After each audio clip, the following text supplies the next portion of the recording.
Hussein here in Quezon City, the Mediterranean cuisine. Exclusive for me only. So fancy! So beautiful, man.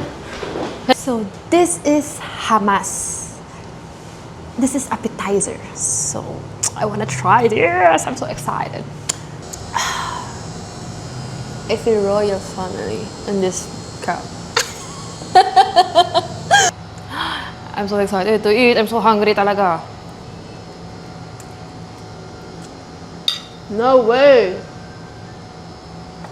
I wanna call the manager. Sorry. This is beef kebab. It's juicy, man. It's so soft. It's giving on my mind like you know. You know what, guys? The beef kebab is already gone. It's already gone. It's already done, not gone. That's why I ordered again the kebab beef because it's so soft, man. So all over, the rating for this Uncle Hussein Mediterranean cuisine is, drumroll, 8 out of 10. Bye!